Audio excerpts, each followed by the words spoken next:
Greetings to all my dear students. आप सभी का आज के इस वीडियो आख्यान में स्वागत है। जो सभी आज के इस वीडियो आख्यान से कुछ सीखना चाहते हैं, स्ट्रक्चरलिज्म पर आज हम बात करेंगे। मैं Anamika Kujur, assistant professor psychology, वर्तमान में मैं IHE में पदस्थ हूँ। जिस विषय पे आज हम बात करने वाले हैं वो है स्ट्रक्चरलिज्म इन साइकोलॉजी। ये एक स्कूल है साइकोलॉजी का जिस पे हम बात करेंगे, और साथ ही साथ विल्हेम वुंट और एडवर्ड टिश्नर के कंट्रीब्यूशंस के बारे में भी बात करेंगे।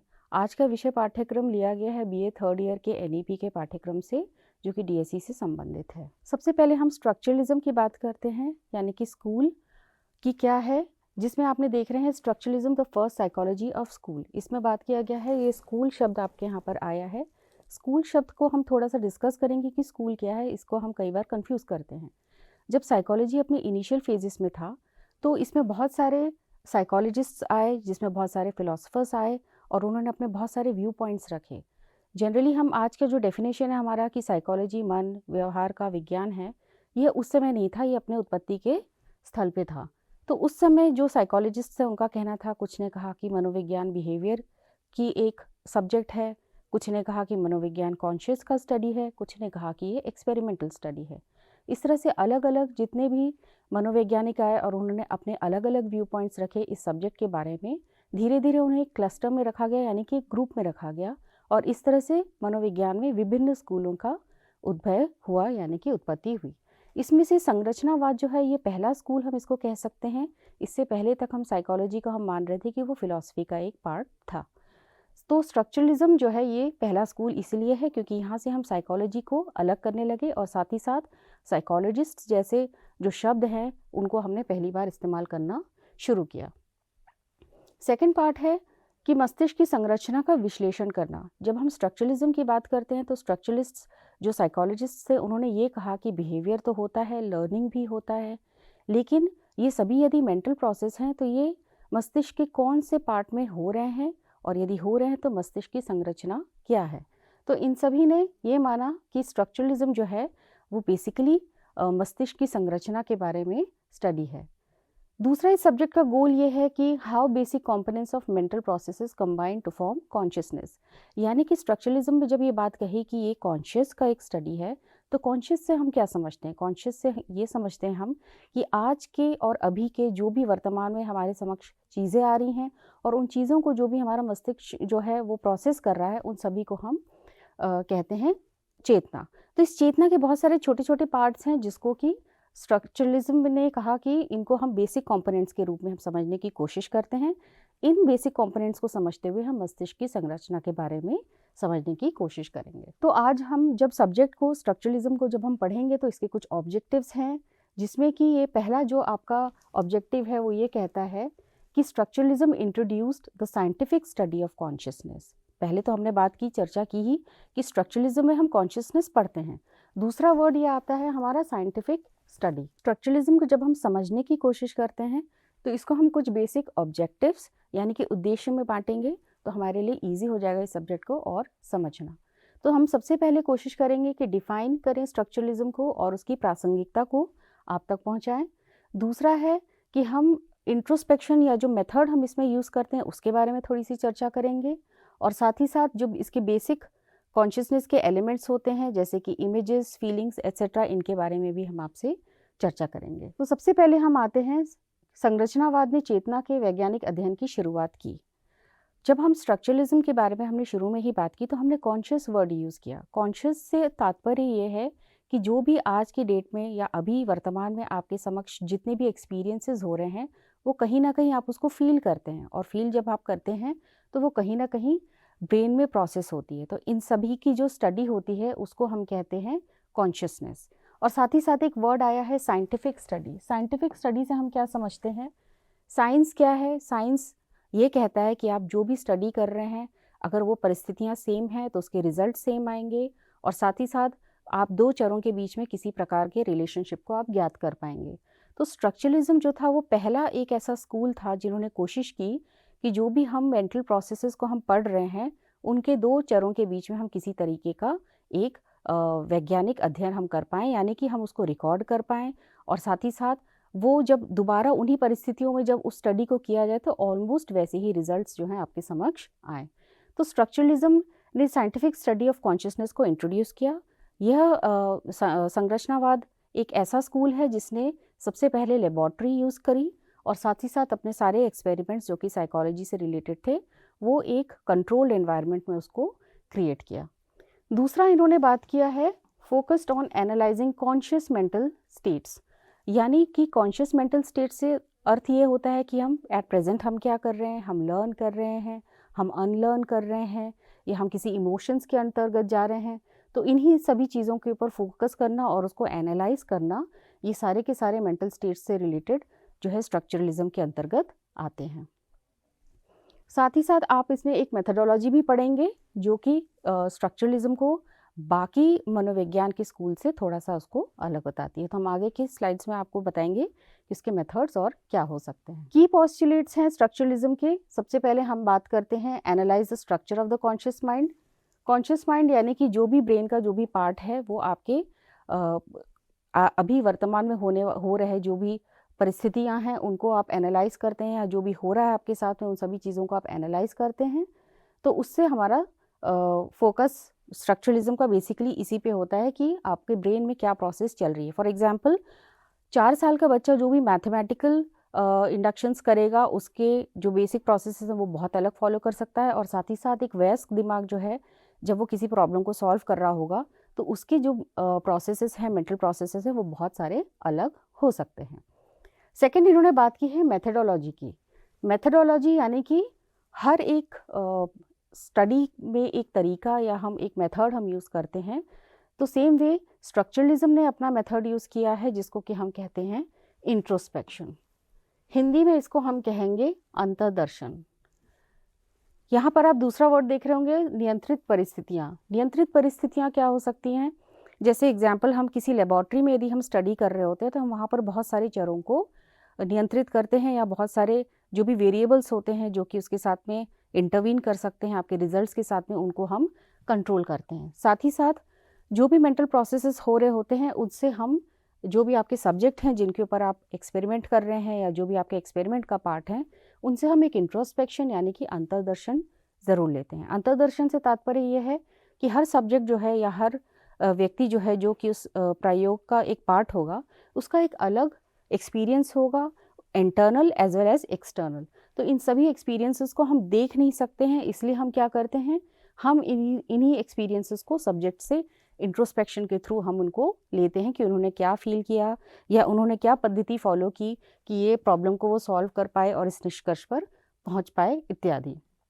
तो इस तरह का ये जो मेथडोलॉजी है, इंट्रोस्पेक्शन का मेथडोलॉजी है, ये स्ट्रक्चरलिज्म का बेसिकली एक बहुत अहम पार्ट है। और आज भी जब हम एक्सपेरिमेंट्स करते हैं अपने लैब में तो हम ये इंट्रोस्पेक्शन रिपोर्ट जो है वो लेना नहीं भूलते हैं। तो स्ट्रक्चरलिज्म का ये योगदान है कि आज की डेट में भी हम इस तरह की पद्धति को फॉलो करते हैं अपने प्रयोगों में। फिर हम बात करते हैं स्ट्रक्चरलिज्म आया कैसे या संरचनावाद आया कैसे, क्योंकि इसके पहले तो वो फिलॉसफी में था। तो यहाँ पर आप नाम देख रहे होंगे डिकार्टे एंड लॉक का। तो ये जो दो फिलोसोफर्स थे, जब हम सबसे पहले डिकार्टे की बात करेंगे तो इन्होंने कहा I think therefore I am. इसका मतलब ये है कि डिकार्टे ने हर चीज़ पे जो आपके समक्ष हो रही है, आपके इर्द गिर्द हो रही है, उस पर उन्होंने कहा कि हर चीज़ पे आप विश्वास मत करिए, आप विश्वास तब करिए जब आप उसको प्रूफ कर पाएँ। तो डिकार्टे का ये कहना कि आप उस चीज़ को तब आप विश्वास करिए जब आप उसको प्रूफ कर पाएँ, तो इसका मतलब ये है कि हम कहीं ना कहीं एक्सपेरिमेंटल जो एक सिचुएशन है उसकी तरफ हम कहीं ना कहीं आ रहे थे। साथ ही साथ लॉक ने भी इस स्ट्रक्चरलिज्म के उत्थान में बहुत सारा योगदान दिया है, क्योंकि हम उनकी कुछ चीज़ें हैं जिसको हमने आत्मसात किया है स्ट्रक्चरलिज्म में। तो इस तरीके से आप देखेंगे कि जो फिलोसफिकल थे डिकार्टे एंड लॉक ने, उन्होंने अपना योगदान इसमें दिया है। सबसे पहले यहाँ बहुत इम्पॉर्टेंट है वुंट, विलियम वुंट की यदि हम बात करें तो ये बहुत इम्पॉर्टेंट है। 1879 की डेट है, साइकोलॉजी का हर स्टूडेंट जो है इस डेट को याद रखता है कहीं ना कहीं। तो वुंट ने जो अपनी सबसे पहली लैब थी वो लीप्जिग यानी जर्मनी में इस्टेब्लिश करी। वो भी उन्होंने अपने स्टूडेंट्स के साथ बात करते करते क्यूरियोसिटी में इस घड़ी के कितने पार्ट हो सकते हैं, और साथ ही साथ जब वो घड़ियों के पार्ट्स ढूंढ रहे थे तो उन्होंने ये बात कही कि इसी तरीके से मानव मस्तिष्क भी जो है वो अलग अलग संरचनाओं में बटा हो सकता है। तो इन्हीं चीज़ों को और इन्हीं क्यूरियोसिटी को फुलफिल करने के लिए वुंट ने अपने पहले लैब की स्थापना करी, जो कि 1879 में की और जो कि लीप्जिग यानी कि जर्मनी में थी। आज की डेट में इस लैब का स्वरूप बहुत बदल चुका है, लेकिन हम जितने भी संस्थान हैं वहाँ पर हम देखेंगे कि हम एक साइकोलॉजी लैब को ज़रूर फॉलो करते हैं। सेम वे टिश्नर ने भी, इनके जो एक स्टूडेंट थे टिश्नर, उन्होंने भी रोल प्ले किया और उन्होंने वुंड से जो भी सीखा उसको वो यूएस लेकर के गए और स्ट्रक्चरलिज्म का जो बहुत सारा पोर्शन है वो यूएस में उन्होंने डेवलप किया।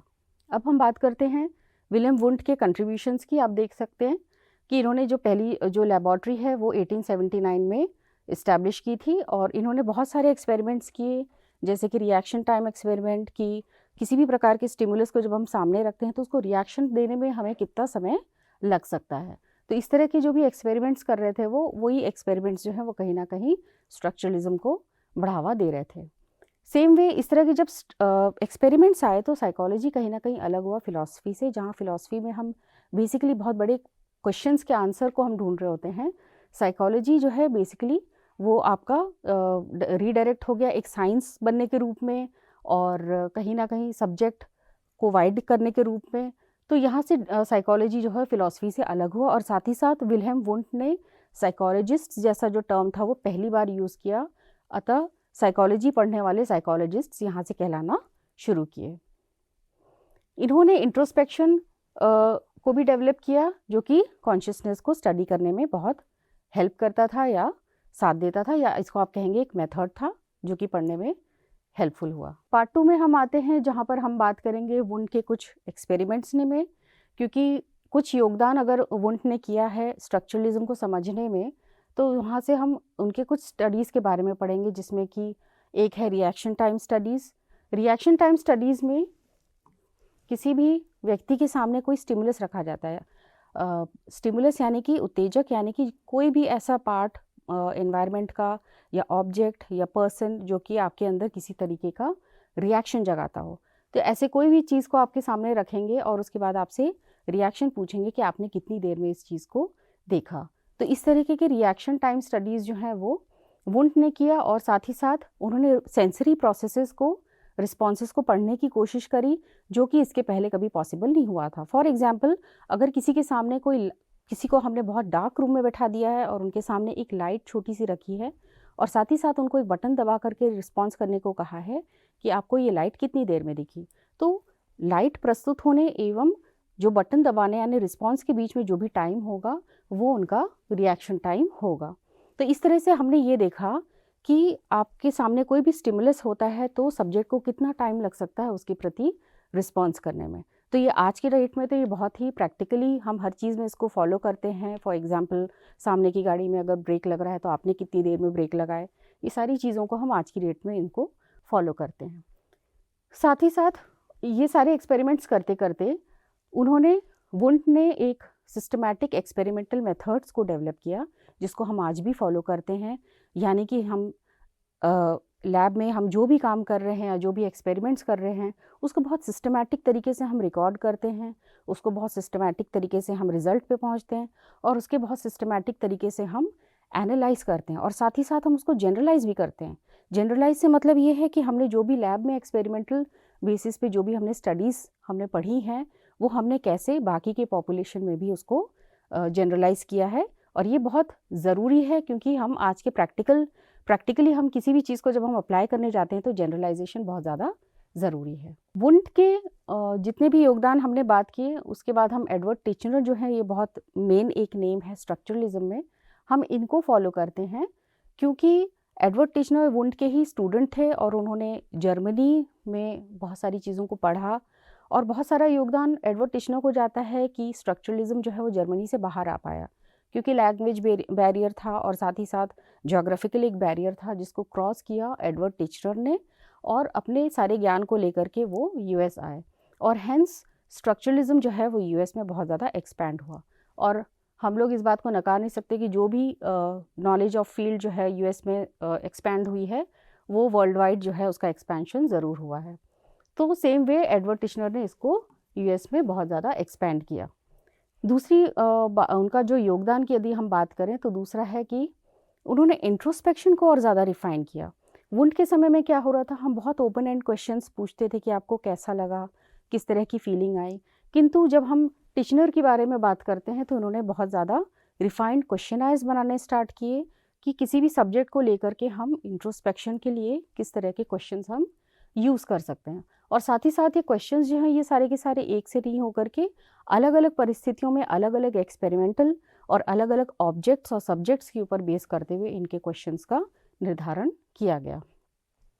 साथ ही साथ एडवर्ड टिशनर का रोल ये भी रहा कि इन्होंने बहुत ज़्यादा इन्फ्लुएंशियल वर्क्स थे जो कि एक्सपेरिमेंटल साइकोलॉजी में लिखे और बहुत सारी इनकी बुक्स इन्होंने ऑथर की, जिसके कारण लगातार स्ट्रक्चरलिज्म जो है वो पॉपुलराइज होता चला गया। यदि हम स्ट्रक्चरलिज्म के कुछ स्ट्रेंथ की बात करें या उसके पॉजिटिव पॉइंट्स की बात करें तो सबसे पहले फिलॉसफी में जो है हमने कॉन्शियस माइंड के बारे में बातचीत नहीं स्टार्ट की थी या उसको बहुत ज़्यादा साइंटिफिक रूप एक नहीं दिया था, जबकि स्ट्रक्चरलिज्म ने उसके पहले आते हुए कॉन्शियसनेस की स्टडी को साइंटिफिक यानी कि वैज्ञानिक रूप कहा कि ये एक वैज्ञानिक इसको हम साइंटिफिक हम मान सकते हैं कॉन्शियसनेस की स्टडी को, क्योंकि हम इसे लैब में कर रहे हैं, क्योंकि हम इसे कंट्रोल्ड एनवायरनमेंट में कर रहे हैं, क्योंकि हम इन स्टडीज़ को रिजल्ट के रूप में ले रहे हैं, क्योंकि हम इन स्टडीज़ को जनरलाइज कर रहे हैं। तो इन सभी स्टडीज़ को जो है इन्होंने माना कि ये साइंटिफिक स्टडी है।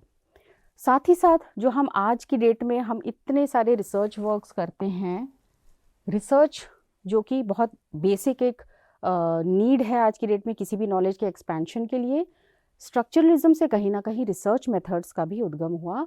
जो साइकोलॉजी में आप ढेर सारे रिसर्च मेथड्स देख रहे हैं, क्वालिटेटिव क्वांटिटेटिव, क्वालिटेटिव खासतौर से जो है वो यहाँ से उद्गम उनका स्टार्ट हुआ, जैसे कि ऑब्जर्वेशन मेथड है, इंट्रोस्पेक्शन है, जो कि आगे चल करके और भी रिफाइंड बाकी सारे रिसर्च मेथड्स में टर्न हुए।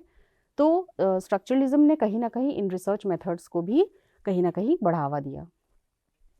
साथ ही साथ स्ट्रक्चरलिज्म तो एक खुलावा था, यानी कि एक स्टार्ट था एक स्कूल को डेवलप करने का। इसके बाद जिनके और भी मनोवैज्ञानिक थे जिनके अलग अलग व्यूज़ थे या पर्सपेक्टिव थे साइकोलॉजी को लेकर के, जैसे कि बिहेवियरिज्म और कॉग्निटिव साइकोलॉजी जिसमें आता है मेन, तो ये भी जो है कहीं ना कहीं इस तरह के स्कूल्स का भी उद्गम यहाँ से स्टार्ट हुआ, बिहेवियरिज्म और कॉग्निटिव साइकोलॉजी इत्यादि को लेकर के।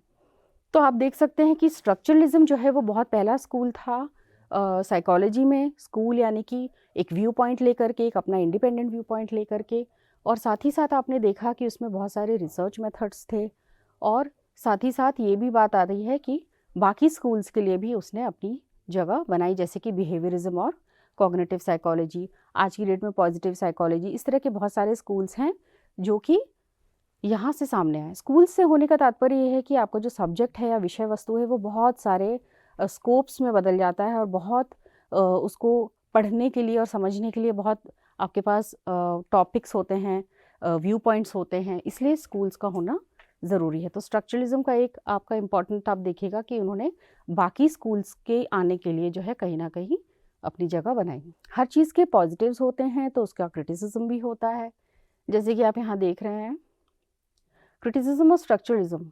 पहला चीज़ है सब्जेक्टिविटी। सब्जेक्टिविटी से क्या समझते हैं हम? सब्जेक्टिविटी यानी कि किसी एक सब्जेक्ट से रिलेटेड, यानी कि जब हम ये इंट्रोस्पेक्शन मेथड जब हम ले रहे थे तो हम वो किसी एक सब्जेक्ट से उसके एक्सपीरियंस के बारे में पूछ रहे हैं।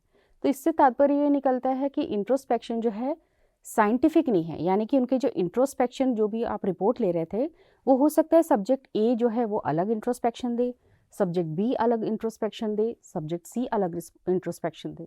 तो आप ये देख सकते हैं कि उनके जो भी साइंटिफिक मेथड्स या वो एक्सपेरिमेंट्स कर रहे थे उसमें बहुत ज़्यादा सब्जेक्टिविटी थी, यानी कि हर एक अपने सब्जेक्ट का अलग अलग व्यू पॉइंट था, जिसको कि हम अगेन जनरलाइज करने में हमें दिक्कत आती है।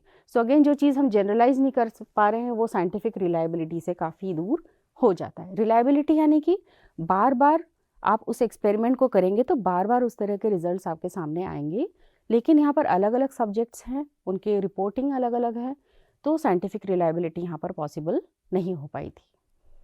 सेम वे सेकंड उसका क्रिटिसिज्म है लिमिटेड स्कोप, यानी कि उन्होंने कॉन्शियस की स्टडी तो की लेकिन अनकॉन्शियस और प्रैक्टिकल एप्लीकेशंस को उन्होंने पूरी तरीके से छोड़ दिया। जबकि आज की डेट में हम साइकोलॉजी का बहुत बड़ा जो मेजर पार्ट है उसको हम अनकॉन्शियस के ऊपर रिलेट करके रखते हैं। फ्रॉइड ने इस चीज़ को बहुत पॉपुलराइज किया है। तो हम ये कह सकते हैं कि अनकॉन्शियस यानी अचेतन और उसके प्रैक्टिकल एप्लीकेशंस को स्ट्रक्चरलिज्म ने कहीं ना कहीं काफ़ी नेग्लेक्ट किया। देन अगेन जो लास्ट है इसका क्रिटिसिज्म वो है कि बहुत सारे चैलेंजेस आए उनके, जो कि स्ट्रक्चरलिज्म दो वो पहला स्कूल था लेकिन बहुत छोटे यानी कि एक्सपेरिमेंट्स के ऊपर बेस्ड वो स्कूल था, जबकि उसके बाद की जितने भी साइकोलॉजिस्ट्स आए जैसे कि फंक्शनलिज्म और बिहेवियरिज्म आप देख रहे हैं, गेस्टाल्ट साइकोलॉजी देख रहे हैं, इस पे उनके विचार बहुत ज़्यादा विस्तृत थे।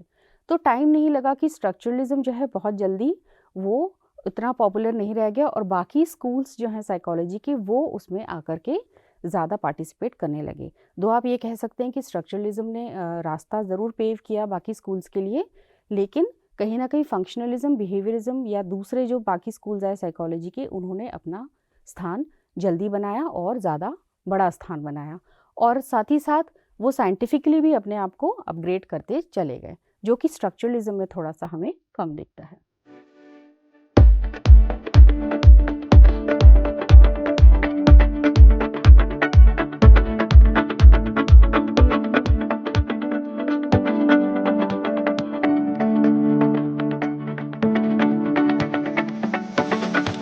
लेगेसी यानी कि हम ये कह सकते हैं स्ट्रक्चरलिज्म के बारे में, जो कि इससे पहले नहीं हुआ साइकोलॉजी के साथ में, कि साइकोलॉजी को एज अ साइंस उसने इस्टेब्लिश किया जस्ट बिकॉज उसके पास अपनी एक लेबॉर्ट्री थी और कंट्रोल्ड सिचुएशंस में एक पढ़ने की एक क्षमता थी एक्सपेरिमेंट्स करके।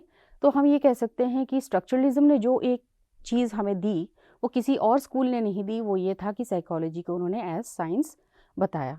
साथ ही साथ ये भी बताया कि यदि आप कॉग्निटिव साइकोलॉजी या बिहेवियरल साइकोलॉजी या इस तरह के अदर स्कूल्स में आप यदि जाते हैं तो आप हमेशा देखिएगा कि एक्सपेरिमेंटल मेथड जो है वो एक बेसिस है ही बाकी के स्कूल्स में।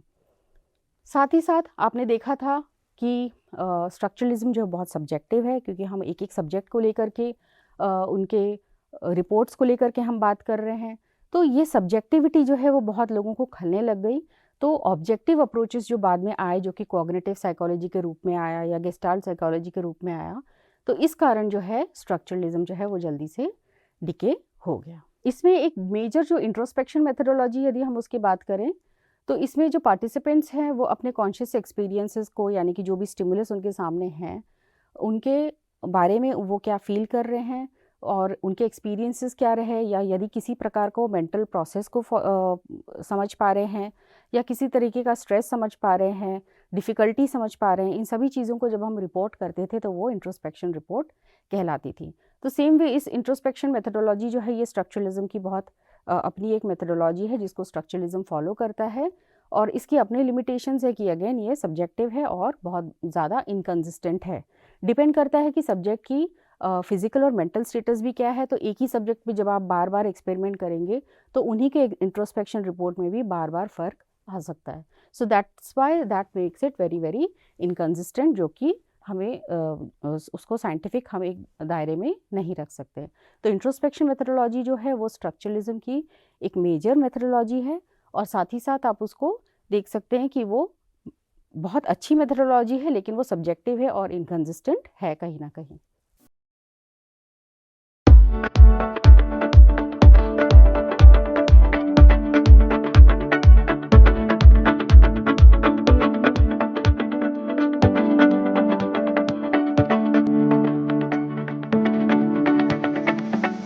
यदि हम प्रैक्टिकल एप्लीकेशंस की बात करें तो आज का जो हमारा साइकोलॉजी लैब में जो भी हम स्टडी करते हैं या एक्सपेरिमेंटल साइकोलॉजी में हम जो भी स्टडी करते हैं, तो हम उसमें कहीं ना कहीं स्ट्रक्चरलिज्म के मेथड जो हैं वो अडेप्ट करते हैं। फॉर एग्जांपल यदि आप लोग ने अपने फर्स्ट ईयर में कुछ स्टडीज़ की होंगी, जैसे कि डिवाइडेड अटेंशन के बारे में आपने प्रैक्टिकल कुछ किया होगा, तो आपने देखा होगा कि आपने उसमें एक बेसिकली एक आपने एपरेटस यूज़ किया और सब्जेक्ट को जो है लेबॉरेटरी में और बहुत ज़्यादा कंट्रोल कंडीशन में बैठाया आपने, और साथ ही साथ आपने उनके डिवाइडेड अटेंशन की आपने एक तरीके से स्टडी की। तो कहीं ना कहीं ये प्रैक्टिकल एप्लीकेशंस को लाना साइकोलॉजी में, ये जो कि हम आज भी फॉलो कर रहे हैं in the form of experiments and in the form of labs, वो कहीं ना कहीं स्ट्रक्चरलिज्म की ही देन है। दूसरे हम देखते हैं कि एक्सपेरिमेंटल और कॉग्निटिव साइकोलॉजी में आज की डेट में जो कि न्यूरो साइकोलॉजी तक चला गया है, उसमें भी हम ये देखते हैं कि स्ट्रक्चरलिज्म के कारण ही हम कहीं ना कहीं एक्सपेरिमेंट्स करने के लिए हम आगे आ पाए, या हमारा एक व्यू पॉइंट बना कि साइकोलॉजी जो है वो एक्सपेरिमेंटल लैब में भी स्टडी किया जा सकता है, या उसके बहुत सारे अलग अलग जो भी प्रोसेसेस हैं, मेंटल प्रोसेस बोल लीजिए आप या कॉग्निटिव बोल लीजिए, इन सभी को हम आज की डेट में भी एक्सपेरिमेंटल साइकोलॉजी में लेबॉर्ट्री में स्टडी करते हैं कहीं ना कहीं। तो प्रैक्टिकल एप्लीकेशंस ये रहे स्ट्रक्चरलिज्म की, वो कहीं ना कहीं स्ट्रक्चरलिज्म एज अ स्कूल तो बहुत विलुप्त हो गया हम कहेंगे या कमज़ोर पड़ गया, लेकिन उसकी एक चीज़ हमारे साथ रह गई विच वाज एक्सपेरिमेंट्स और उसके स्टडी को करना in a controlled environment in laboratory. आपके सामने शॉर्ट कुछ क्वेश्चन आंसर्स हैं, जैसे कि इसमें लिखा है, पहला क्वेश्चन है what are the 3 components of consciousness. 3 components यानी कि चेतना के 3 घटक क्या हो सकते हैं। तो 3 घटक मैं ये मानती हूँ कि ए, बी और सी के रूप में आप उसको कहीं ना कहीं कह सकते हैं। जो ए कंपोनेंट है वो आ जाता है आपका अफेक्टिव। अफेक्टिव यानी कि आप इमोशनली आप कितना किसी चीज़ से आप अफेक्ट हो रहे हैं। अगर आप इमोशनली किसी चीज़ से अफेक्ट हो रहे हैं, फॉर एग्जांपल किसी चीज़ से आप डर रहे हैं, तो वो बी यानी कि बिहेवियरल कंपोनेंट में आएगा, यानी कि आपके जो डर का जो फिज़िकल सिम्टम्स हैं वो दिखेंगे आपके बॉडी में। तो चेतना का जो सेकंड कंपोनेंट है वो है बिहेवियर, यानी कि इस अफेक्शन से उत्पन्न होने वाले किसी भी प्रकार का आपके अंदर बिहेवियर आ रहा है तो वो बिहेवियर कंपोनेंट में आएगा। और ये सी कंपोनेंट जो है वो है कॉग्निटिव, यानी कि आपने इन दोनों चीज़ों को समझा कि आपके अंदर क्या इमोशन आया और उस इमोशन के कारण क्या बिहेवियर आया, तो वो कॉग्निटिव का एक पार्ट है। तो हम ये कह सकते हैं कि कॉन्शियसनेस यानी कि चेतना के 3 पार्ट हैं, which is affective, behaviour and cognitive. Second question ये है कि who establish the first psychology lab. बहुत ही ईजी क्वेश्चन है ये। विलियम वुंट ने 1879 में पहला साइकोलॉजी लैब जो है इस्टेब्लिश किया। वाई वॉज, थर्ड क्वेश्चन आप देखिएगा, लिखा है वाई वॉज इंट्रोस्पेक्शन क्रिटिसाइज, यानी कि इंट्रोस्पेक्शन मेथड की इतनी बुराई क्यों हुई या फिर ये पसंद नहीं किया गया। क्योंकि हमने देखा कि इंट्रोस्पेक्शन मेथड जो है वो सब्जेक्ट से लिया जा रहा था, यानी कि अगर मान लीजिए सब्जेक्ट ए है और सब्जेक्ट बी है, तो इन दोनों के ही कहीं ना कहीं जो एक्सपीरियंसेस हैं जो भी वो कहना चाह रहे हैं, वो हो सकता है एक जन कह रहा हो कि एक्स एक्सपीरियंस हुआ, एक जन कह रहा हो कि वाई एक्सपीरियंस किया। इस तरह से जो दोनों अलग अलग तरह के एक्सपीरियंसेस आ रहे हैं वो कहीं ना कहीं इसको साइंटिफिकली उसको स्टेबल नहीं बना रहे हैं या फिर रिलायबल नहीं बना रहे हैं, यानी कि आप उन रिज़ल्ट्स पे आप बहुत ज़्यादा भरोसा नहीं कह सकते, क्योंकि साइंस हमें क्या कहता है कि 2+2 4 होना ही ज़रूरी होता है कुछ रूल्स को जब हम फॉलो करते हैं। तो सेव इसीलिए जो है इंट्रोस्पेक्शन मेथड जो है वो क्रिटिसाइज हुआ कहीं ना कहीं। ये आपके रिसोर्सेज हैं फर्दर रीडिंग के लिए, जिसमें से कि आप यूट्यूब में देख सकते हैं कि कुछ है, कुछ हिस्टोरिकल बैकग्राउंड्स हैं और डिकार्ट एंड लॉक के हैं, तो ये आप फॉलो कर सकते हैं फर्दर रीडिंग के लिए कुछ आर्टिकल्स इसमें से। तो डियर स्टूडेंट्स, आज के स्ट्रक्चरलिज्म को जब हमने पढ़ा और जाना, तो मेरे हिसाब से आपको आपके साइकोलॉजी लैब से और ज़्यादा प्यार हो जाना चाहिए और ज़्यादा आप उसमें उन्नति करने की कोशिश करें, क्योंकि स्ट्रक्चरलिज्म ही वो एक स्कूल था जिसने एक्सपेरिमेंट्स को हमारे सामने रखा, साइकोलॉजी को एक अलग सब्जेक्ट के रूप में हमारे सामने रखा और हम कहीं ना कहीं साइकोलॉजिस्ट्स कहलाए। तो इन सभी चीज़ों को आप ध्यान में रखते हुए मैं आज का वीडियो आख्यान यहीं पर समाप्त करती हूँ। धन्यवाद।